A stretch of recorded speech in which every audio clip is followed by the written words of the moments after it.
තමන්ගේ කියලා ලෝකයක් හදාගෙන ඒ ලෝකේ නිච්චයි සුඛයි අත්තයි කරගෙන ඉන්නවා.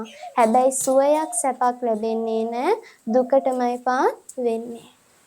එහෙම දුකටපත් වෙන්න හේතුව තමයි මෙන්න මේ අකුසල් මුල් තුන.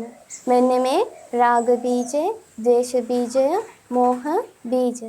එහෙනම් මෙන්න මේ බීජ තුන අයින් කරොත් මෙන්න මේ කියන බීජ තුන ඇසුරු නොකර හිටියොත් විතරයි දුක නැති වෙන්නේ. එහෙනම් දුක නැති පිරිසකුත් ඉන්නවා. දුක නැති තැනකුත් තියෙනවා. දුක තියෙන තැනට කම්ම නියාමයේ කියනවා. දුක නැති තැනට ධම්ම නියාමයේ කියනවා. ධම්ම නියාමය. ඕකටම අපි කියනවා ධම්ම චක්‍රය. මේ ධම්ම නියාමයට චතුරාර්ය සත්‍ය කියන වත ඇතුලේ තියෙන නිරෝධ සත්‍යයයි මාර්ග සත්‍යයයි තමයි වැටෙන්නේ. නිරෝධ සත්‍ය. නිර් ධන උදය. නිර් ඇති වෙන්නේ. එහෙම නැත්නම් නිර් කියන්නේ නැහැ. උදය උදා වෙන්නේ නැහැ. මොනවාද මේ උදා වෙන්නේ නැත්තේ? අකුසල් සිතුවිලි උදා වුණාට ක්‍රියා කරන්නේ නැහැ. ඒ කියන්නේ රාගයෙන් ක්‍රියා කරන්නේ නැහැ, ද්වේෂයෙන් ක්‍රියා කරන්නේ නැහැ, මෝහයෙන් ක්‍රියා කරන්නේ නැහැ. රාගයෙන් ක්‍රියා කරන්නේ නැත්නම් එතන හිත වීත රාගී. ද්වේෂයෙන් ක්‍රියා කරන්නේ නැත්නම් එතන හිත වීත ද්වේෂී. මෝහයෙන් ක්‍රියා කරන්නේ නැත්නම් එතන හිත වීත මෝහී. වීත රාගී, වීත දේශී, වීත මෝහී හිතක් තියෙන කෙනා තුන ගුණ ඇති වෙනවා. ඒ කෙනා තුල තියෙන ගුණ තමයි මෙත්තා, කරුණා, මුදිතා, උපේක්ඛා.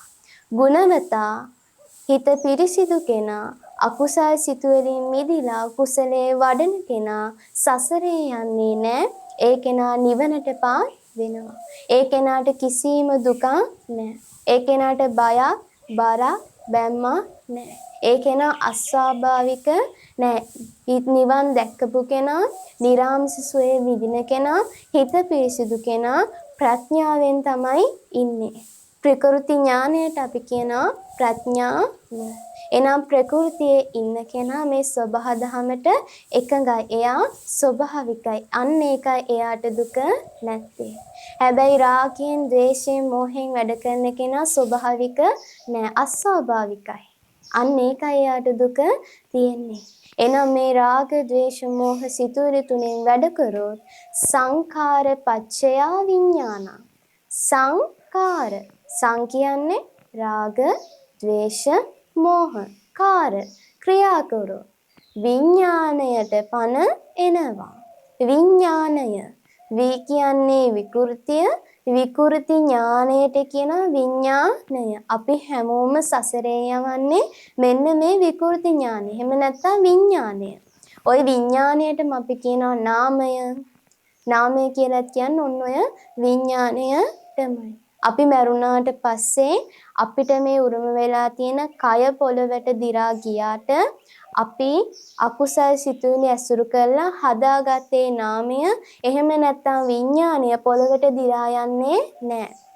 මේ විඥානය අපි හදාගත්ත ගතිය අනුව ඒ අදාළ තැනට අපි වෙකගෙන යනවා. රූපං ජීරති මජ්ජානං නාම ගොත්තං නජීරති. එහෙමයි බුදුහාමුදුරෝ දේශනා කරේ. එහෙනම් මේ විඥානය නවත්තන්න පුළුවන් සිරි සද්ධර්මයේ ශ්‍රවණය කරන මේ ධර්මය අවබෝධ කරගත්ත කෙනෙක්ටම පමණි. මේ ධර්මය අවබෝධ කරගන්නේ නැති තාක්කල් මේ සිරි සද්ධර්මය ඇසුරු නොකරන තාක්කල් තමන්ට මේ විඥානය නැති කරගන්න බෑ. විඥානය ඇසුරු කරන එක නවත්තන්න බෑ.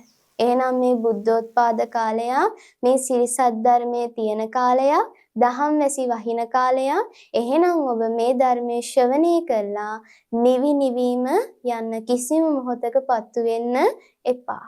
රාග දේශ මොහ සිතුවිලි ඇසුරු කරන අයයි හැම මොහොතෙම පත්තු වෙලා ඉන්නේ. රාගයෙන් ද්වේෂයෙන් මොහෙන් වැඩ කරන අයයි කියන්නේ මං විඳින දුක් ගින්දර දන්නේ මං විතරයි. මේ අම්මලත් කියනවා ඇති. මොකක් හරි ප්‍රශ්නයක්, දුක, ගැටලුවක් ආපු තැනම කියනවා ඇති මගේ පපුව ඇතුලේ තියෙන දුක් ගින්න දන්නේ මේ මම විතරයි. මම පිච්චෙන පිච්චිල්ල දන්නේ මේ මං විතරයි. පිච්චෙන්න නම් අම්මේ ගින්දර තියෙන්න එපයි. ඒ ගින්දර තමයි රාග, දේශ, මෝහ. එහෙනම් තවත් ඔබ දැවි දැවි පිච්චි පිච්චි ඉන්න එපා.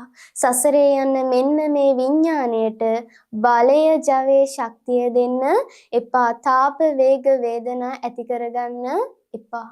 මේ රාගයෙන්, ද්වේෂයෙන්, මෝහෙන් වැඩ කරොත් අපි තුල තාපයක්, වේගයක්, වේදනාවක් ඇති වෙනවා අම්මේ. අපි ඇති වෙන තාප, වේග, වේදනා වලට කියනවා සංතාප, සංවේග, සංවේදනා, සංදුක්ඛ. සං ඇසුරු කරපු තැනම දුකටපත් වෙනවා. සංදුක්ඛ. මෙලොවත් ඇවෙන්න වෙනවා, පරලොවත් ඇවෙන්න වෙනවා. ඉද තප්පති, පෙච්ච තප්පති. එනම් මෙලොවත් සුවසේ ඉන්න, ආය පරලොවක් යන්න ඕනේ, ආය සසරේ යන්න ඕනේ. මෙලොවෙදිම නිවන් දකින්න. මේ දැන් ඔබට නිවන් දකින්න පුළුවන් අක්කන අසමයෝ සූත්‍රයේ අප මෙහෙණින් වහන්සේ කියලා දුන්නා මනුෂ්‍යත්ව ප්‍රතිලාභයක් ලැබීමේ තියෙන වටිනාකම.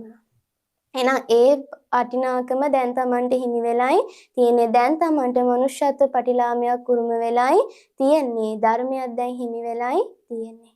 එහෙනම් සසරට යන්න හේතු හදන්නේ නැතුව සසරින් එතර වෙන්න හේතු හදන්න විඥාණයට පණ නොවි ප්‍රඥාවට පණ දෙන්න. සංතාප, සංවේග, සංවේදනා ඇති කරගන්නේ නැතුව සංසුන්, සංවර, ශාන්ත, සම්මා වෙච්ච කෙනෙක් වෙන්න. අපි මෙච්චර කාලයක් අනන්ත සංසාරයක පටන් එක්කෙනෙක්ට වහල්කම් කර කරයි ආවේ. එක ස්වාමියෙක්ට වහල්කම් කර කරයි ආවේ. දැන් ඒ වහල්කම නවත්තමු. අපි මෙච්චර කාලයක් වහල්කම් කරේ මෙන්න මේ විඥානය නැමැති ස්වාමියාට. එහෙනම් දැන් මේ වහල්කම නැති කරගෙන මේ වහල්කම අවසන් කරලා නිවහල් කියන තැනටපත් වෙමු.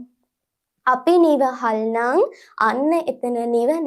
අපි වහල් නම් අන්න එතනයි දුක. කම්ම නියාමය නම් ඇසුරු කරන්නේ තල 31ක් උරුමයි.